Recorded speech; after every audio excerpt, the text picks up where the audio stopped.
Jelgavā starta 11. būs Latvijas nacionālās izlases spēlētājs Kristaps Grabovskis. Viņš iepriekšējo spēli iesāka. Un, kad Daugavpils vārdsargi jau iesaldījās statikai, BFC uzzināja, ka būs jādodas uz Škodras pilsētu aktīvākajiem spēlētājiem visā līgā. Atkal gana jaudīga uzbrukuma līnija BFC Daugavpils komandai. Un spēle var sākties. Raugāmies kā. Šajā spēlē guva vienīgos komandas vārtus labajā malā. Kristaps Grabovskis, Markus Sivulāns kreisajā malā ar 11. un būs pendele pašā spēles ievadā. Nepaspējām mēs maz nosaukt metas starta 11. un gāž Cucuru. Cucurs pirmais pie bumbas, lūk, arī šeit var redzēt to pieskārienu, kad viņš kāja. Un tagad ir iespēja viņam pret Nikitu Parfjonovu šajā duelī maču jau 3. minūtē. Bubu Dialo ar labo kāju sitiens un vārti BFC Daugavpils svarībā Jūrmalā. Bubu Dialo 2. vārti sezonā. Ļoti vajadzēja droši vien viņam iegūt šo pārliecību. Un tagad redzam arī, kā viņu apsveic. Komandas biedri daudz neizmanto to iespēju. Daudz tiešām viņš pievīlis komandu arī mačos, kur BFC varēja gūt vairāk punktus. Pusi Nikita Parfjonovs un ļoti grūts šeit un tad jau arī jaunā stadiona. Jaunajā stadionā, visticamāk, redzēsim mēs zaļi baltos, bet tagad sitiens un rikošets būs vai nebūs stūrs. Būs. Laukuma vidusdaļu. Vilnis. Diezgan daudz tur brīvas vietas priekšā Vilnim. Turpinājumā Rēķis, šoreiz labajā malā. Nonācis Rēķis un arī bīstams šis centrējums un diezgan neveikli šoreiz nospēlējis Krebels savā vārtu priekšā. Kaut kur gribētos pat teikt, ka nedaudz veiksmi. Spēlēts pret Arditu Dēliju. Viņš ir Lažnīga komandā. Potenciāli jau tagad reālajā pretiniecē Daugavpilī konferences līgā.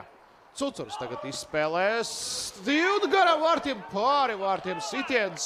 Ivanovs, viņš šeit izlīst vārtu priekšā, negaidīti visiem.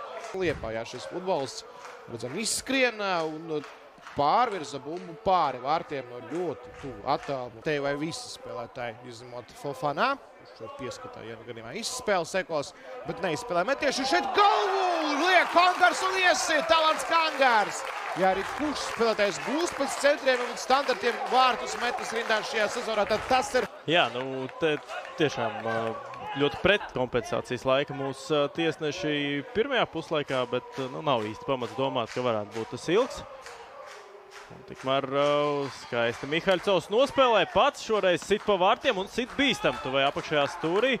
Atvairījums šoreiz jau no Parfjonovu. Šādu skatu mēs ļoti daudz redzējām Jelgavā. Atkal gribās tieši iepriekšējās kārtas spēli piesaukt. Tur tiešām varoņdarbs pēc varoņdarba, atvairījums pēc atvairījuma. Arī tehniski vairāk sarežģīt, kad pēc rīkošetiem, piemēram, vajadzēja tur pielāgoties, sagrupēties.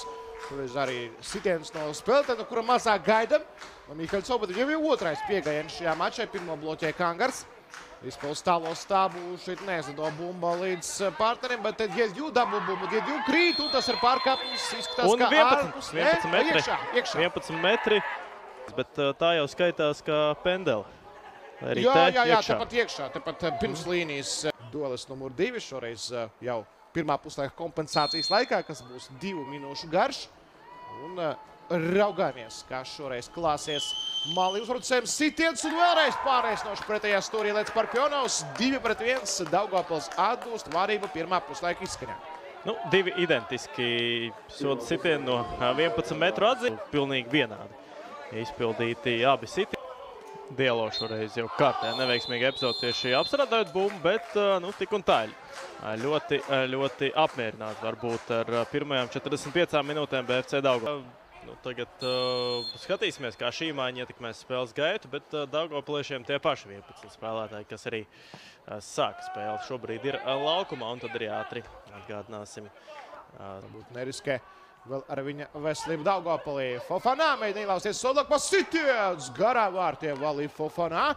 Un beidzot arī no spēles Daugavpilī sanāk nevis penduli nopelnīt, bet Skrebeli, kad bumba ir uz zemes, tad jau gan Grabovskim ir daudz vairāk priekšrocību. Un te sitiens un bumba ir vārtos. Vai nav aizmugure? Aizmugure nav. Tas nozīmē, ka meta. Un tagad varēja būt 11 metru sods. Šeit kritiens sekoja sitiens un ar galvu Kristaps Grabovskis. Viņš tagad ir īsākais spēlētājs virslīgā, kurš guvis vārds ar galvu pārspējas. Viņš Moru Talā, kurš šajā sezonā 2 reiz ar galvu redīja bumbu vārtos. Arī kas par epizodi šeit vēlreiz redzam. Visai pārliecinoši šis centra pusargs no Kodivāras. Dialo. Šeit izspēlēs Sieniņu un Armands Galais. Diezgan kvalitīvs sitiens sanāca apakšējā stūrī, tur gan arī visu kontrolēt. Laikam arī būs viss Ilgamēs un daudz piesaucām rezultātu 3-2. Tomēr neizšķirts beigās 2-2 pirmajā spēlē šajā sezonā.